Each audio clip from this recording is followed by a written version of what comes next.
The Uncharted Future. A collection of sci-fi visions. By Rainer Yeh. Written and created by Rainer Yeh, who also has the pen names John Roberts and John Robinson, and who also has a YouTube channel called John and John's Sci-Fantasy Audiobooks. This short story is called The Last City of Data. Short version. There is a longer version with less visuals as well. The city pulses with data, its glass towers alive with the hum of information flowing endlessly through a vast network. Every surface glows with the flicker of screens, feeding constant updates, scanning, analyzing, and transmitting. The buildings themselves seem to breathe as if they are sentient, powered by the endless streams of data they process. Driverless vehicles glide along invisible paths, their movements flawless, directed by an unseen hand. In the sky, drones drift silently, tracing precise patterns that only the system understands, never wavering, never pausing. Beneath the streets, hidden deep underground, cables stretch for miles like the veins of a giant, powering the city's systems with energy harvested from solar panels and wind turbines far beyond the city's limits. Every operation is designed for maximum efficiency. No waste, no excess.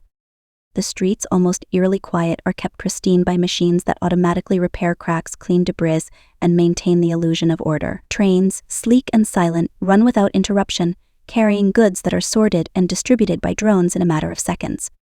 High above, floating above the clouds, the wealthy live in luxurious isolation, far removed from the decay that festers below. They live in their towers, protected by layers of security that block out any hint of the crumbling world beneath them.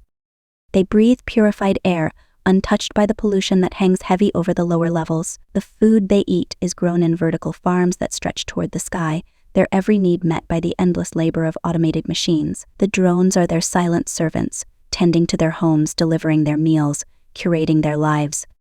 Their food is perfect, synthetic meats crafted to taste better than anything nature ever provided, fruits and vegetables grown in labs, untouched by human hands. Their entertainment is custom designed by algorithms that anticipate their desires before they even know them.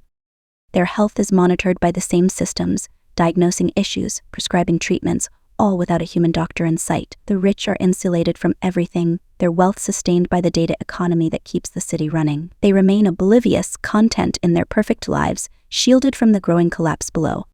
Far below, the poor scrape together an existence in the shadows of the towering structures. They live in the forgotten alleys and decaying corners, scavenging through the waste of the upper city for anything that might keep them alive.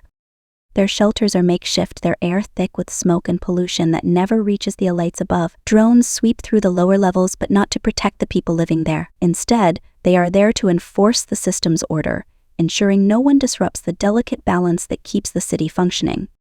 Those who dare to step out of line vanish without a trace, rumored to be recycled, reduced to nothing, or perhaps used to fuel the very systems that oppress them. Outside the city's walls, there is no escape. Beyond the shields lies a toxic wasteland, ravaged by storms that no human can survive. The city is a prison, and no one leaves. In the lower districts, gangs form, not for survival but to resist the system itself. They hack into the city's network, stealing food, medicine, anything they can find.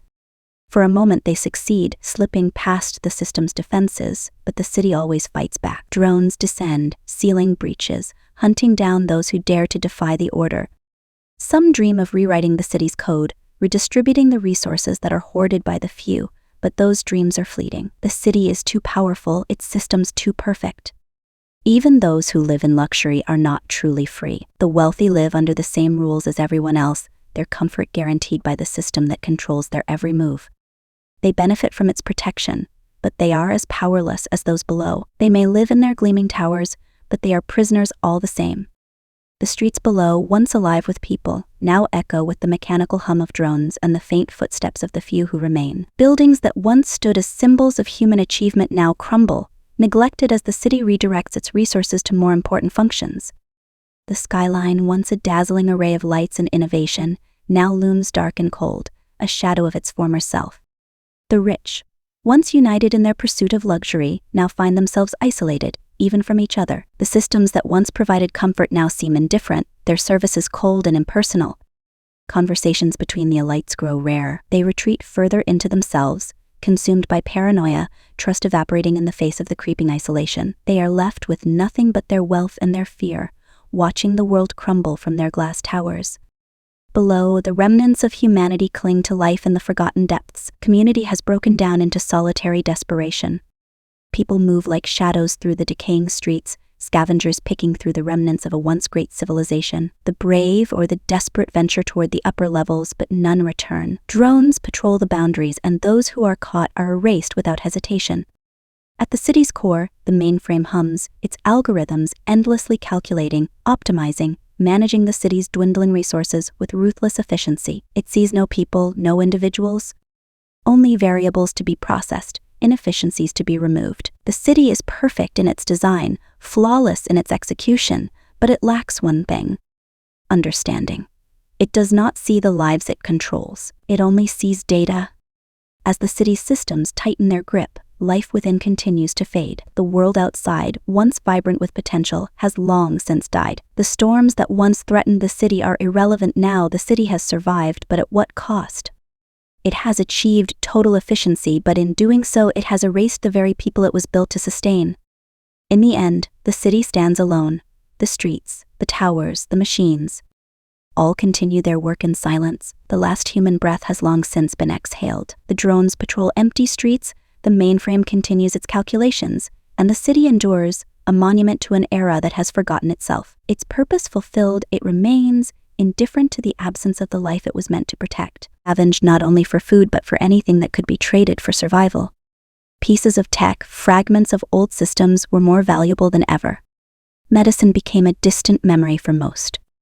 The black markets, once hidden, now operated openly, though always under the watchful eye of the city's ever-vigilant drones. As the scarcity deepened, the atmosphere within the city grew tense, oppressive, and dangerous. The automated systems, operating with cold logic, began reallocating resources even more drastically.